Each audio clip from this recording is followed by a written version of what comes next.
স্বাভাবিকভাবে আমাদের সমস্ত রেল স্টেশন এবং বাস স্ট্যান্ডেও লাগাতার পথসভার কর্মসূচি আমরা ঘোষণা করছি। আমাদের এই মুহূর্তে জাস্টিস ফর আরজি কর, উই ওয়ান্ট জাস্টিস, এ তো থাকবেই। সাথে সাথে আমাদের দুটো মূল দাবি, যেটা আমরা ইতিমধ্যে বলেছি, আবারও বলছি, এই দুটো দাবির সমর্থনেই পথসভা বা আন্দোলন আমরা চালিয়ে যাব। এক হচ্ছে ব্যর্থ স্বাস্থ্য পুলিশ মন্ত্রী তথা মুখ্যমন্ত্রীর পদত্যাগ, যাকে অত্যন্ত জনপ্রিয় স্লোগানে পরিণত হওয়া দফা 1 দাবি 1 মুখ্যমন্ত্রীর পদত্যাগ। এটা আমাদের দাবি থাকবে সর্বাগ্রে। আর দ্বিতীয় হচ্ছে কলকাতা পুলিশ কমিশনারের অপসারণ কেউ কেউ চাইছেন, জুনিয়র ডাক্তারদের সংগঠনও চেয়েছেন, আমরা তার হেফাজত চাইছি। আগামী কর্মসূচিগুলো কি হবে, ইতিমধ্যে রাজ্য সভাপতি আমার সঙ্গেও কথা বলেছেন, আমরাও সকলে কথা বলছি। আমাদের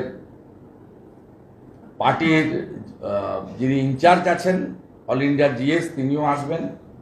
সব মিলিয়ে আমরা আলাপ আলোচনা করে 8-9 তারিখ আবার পরবর্তী কর্মসূচি পার্টির পক্ষ থেকে ঘোষণা হবে। আপাতত 16 তারিখ অবধি ধর্না চলবে। সাথে সাথে অঞ্চল, বাস স্ট্যান্ড, রেল স্টেশন, সেখানে পথসভা করে আমরা এই দুটো ডিমান্ডের পক্ষে আমরা মানুষকে সচেতন করব, যুক্ত করব, এবং যতক্ষণ না এই দাবি পূরণ হচ্ছে তার সপক্ষে রাজ্যের প্রধান বিরোধী দল হিসেবে ভারতীয় জনতা পার্টি তার ভূমিকা যেভাবে পালন করে আসছে এই ভূমিকা পালন করবে এবং আন্দোলনের তীব্রতা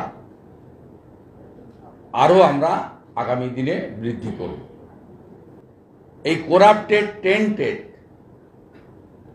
একজন স্বাস্থ্য দপ্তরের সঙ্গে যুক্ত থাকা চিকিৎসক কাম আধিকারিককে, তার বিরুদ্ধে করাপশনের মামলাতে তার পিলকে যেভাবে ডিসমিস করেছেন বা কোর্টের লাইভ ভিউতে আমরা কোর্টের যে বক্তব্য অনারেবল চিফ জাস্টিসের বা তার যে লফুল্লি তার যে কমেন্ট, এটা যারা কোর্টের লাইভ ভিউ আমরা দেখেছি, আমরা অত্যন্ত খুশি আজকের এই পিল ডিসমিস করা এবং সিবিআই ইডিকে পুরো ইনভেস্টিগেশন করতে দেওয়ার জন্য। এবং এনফোর্সমেন্ট ডাইরেক্টরেটও তালা থানার কেসটা নিয়েছেন। এর বাইরেও স্বাস্থ্য দপ্তরে আরও একাধিক দুর্নীতি হয়েছে। আমার ফুল কনফিডেন্স আছে যে সুপ্রিম কোর্ট শুধুমাত্র জাস্টিস ফর আরজি কর নয়, স্বাস্থ্য দপ্তরের কমপ্লিট র্যাকেটটাকে এটাকে প্রপারলি এক্সপোজ করবেন এবং ক্ষমার অযোগ্য কাজ যারা করেছেন তাদের বিরুদ্ধে ব্যবস্থা নেবেন। যারা বাড়ির কুকুরকে ডায়ালিসিস করার জন্য এসএসকেএমে পাঠান, তারা পারেন না এমন কোনো কাজ নেই। যারা এই শাসক দলকে কোনো কিছু পাওয়ার লোভে বা ভুলে এখনো ভোট দিয়েছেন, বিচারের ভারটা তাদের উপরে রেখে দিয়ে গেল। জানেন, এই চলাকালীন, এই ঘটনা এবং আন্দোলন চলাকালীন তৃণমূল কংগ্রেসের নেতারা মহিলাদের সম্পর্কে যারা যারা বলেছেন, উদয়ন গুহ, তারপরে টিএমসি স্পোক্সপারসন যার নাম আমি বলি না আর যার কথার উত্তরও দিই না, 3 অরূপ চক্রবর্তী এমপি বাঁকুড়া, 4 কল্যাণ ব্যানার্জি এমপি শ্রীরামপুর, 5 জয়প্রকাশ মজুমদার মানে যিনি করিমপুরে লাথি খেয়েছিলেন, 6 কাকলি ঘোষ দস্তিদার, তিনি আবার থুতু ফেলে নিজেই থুতু তুলেছেন, আর 7 হচ্ছে কাঞ্চন মল্লিক বিখ্যাত, আমরা অবশ্য ডাক পাইনি ওনার 3য় অনুষ্ঠানে, 8 বিকাশ রায়চৌধুরী এমএলএ শিউড়ি, 9 এও আরেক যন্ত্র পুলিশের স্ত্রী, কোথাকার একটা এমএলএ, তার নিজের সার্টিফিকেট জাল, আমার কাছে কাগজ আছে, এডুকেশন সার্টিফিকেট। 10 আপনার অশোকনগরের কাউন্সিলর, তার নাম বলে আর বিখ্যাত করলাম না। 10টা সিকি আদুলি থেকে 1 টাকা 2 টাকা পর্যন্ত এই দরের নেতারা পশ্চিমবাংলার নারী সমাজকে, মহিলাদেরকে আক্রমণ করে বক্তব্য দিচ্ছে।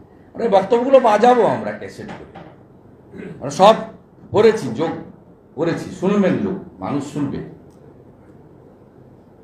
দুর্গাপুজোতে ভারতীয় জনতা পার্টির কর্মীরা মানুষের পুজোতেও অসুবিধা করবে না, কিন্তু এদের রাস্তায় থাকবো আমরা থাকবো। সব বড় পুজো প্যান্ডেলের কাছে রাস্তাঘাটে ভারতীয় জনতা পার্টিরা ক্যাম্প করে করে থাকবে, হস্তাক্ষর সংগ্রহ হবে। বাকিটা 16 তারিখে আমাদের রাজ্য কমিটি থেকে সভাপতি অথবা তার দায়িত্বপ্রাপ্ত কেউ পরবর্তী কর্মসূচিগুলো ঘোষণা করবে। আচ্ছা, কে বলি, ওই দিন দুটো জায়গায় অত্যন্ত খারাপ ঘটনা ঘটেছে। একটা মাথা ভাঙাতে বিশ্বজিৎ রায় তৃণমূলের ব্লক সভাপতি করেছেন, পুলিশ থানার সামনে, পুলিশ থানায় ছিল। আরেকটা ঘটেছে বারাসাতে, পুলিশ নিজে টেনে হিঁচড়ে করেছেন। দুটো জায়গাতেই প্রতিবাদ হবে এবং সেই প্রতিবাদের ধরন সঠিক সময় আপনারা জানতে পারবেন। আগামী সপ্তাহে দুটো জায়গাতেই ভালো করে খুব সোচ্চার প্রতিবাদ আমরা করব। জানিয়ে দেবো, জানিয়ে দেবো, তাড়াহুড়া করবেন না। এবার তো যেদিন যাবে সেদিন কেউ আর বাড়ি আসবে না, ওইখানে বসে থাকবে। সুপ্রিম কোর্টের দ্বারস্থ হয়েছিলেন, তার আবেদন ছিল যে খুন ধর্ষণের মামলা আর এই সব দেখে নিচে লোক আলাদা করে করা হয়, সুপ্রিম কোর্ট খারিজ করে দিয়েছে।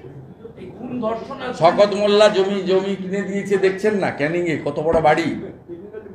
আরো দেব, এখানে আপনার বিধাননগরে কত বড় কমার্শিয়াল কমপ্লেক্স করেছে, আমি আপনাদের তথ্য দিই। যত অরাজনৈতিক কর্মসূচি হবে রাজনৈতিক উদ্দেশ্য ছাড়া, ভারতীয় জনতা পার্টির রাজ্য সভাপতি এবং আমি বারে বারে বলেছি, আমাদের কর্মী সমর্থক ভোটার সবাই অংশগ্রহণ করবে, কারোর জন্য বাধা নিষেধ নেই। আমরা সিপিএম এর মতো সেটিং করি না। সিপিএম এর লালবাজার অভিযান ছিল 3 তারিখ, পুলিশের সঙ্গে কথা বলে রাজাবাজার থেকে শ্যামবাজার করেছে। আজকেও স্বাস্থ্য ভবনে সেদিন আমাকে টেনে নিয়ে জিপে তুললো, ভ্যানে তুললো, 8 ঘন্টা বসিয়ে রাখলো ড্রাইভারকে পাত্তা করে। সুকান্ত বাবুদের তাড়া করে নিয়ে গেল অনেক দূর। আমরা 45 জন গ্রেপ্তার হয়েছিলাম। পুলিশের বেড়া ছিল, বাধা ছিল। আজকে সিপিএমকে দেখুন, কথা বলে করলো। সিপিএম নবান্ন অভিযানের বিরোধিতা করেছে ছাত্র সমাজের, ন্যাশনাল ফ্ল্যাগ নিয়ে। সিপিএম এর পলিসি হচ্ছে মমতা ব্যানার্জিকে ক্ষমতায় রাখা। আমাদের পলিসি হচ্ছে জাস্টিস ফর আরজি কর।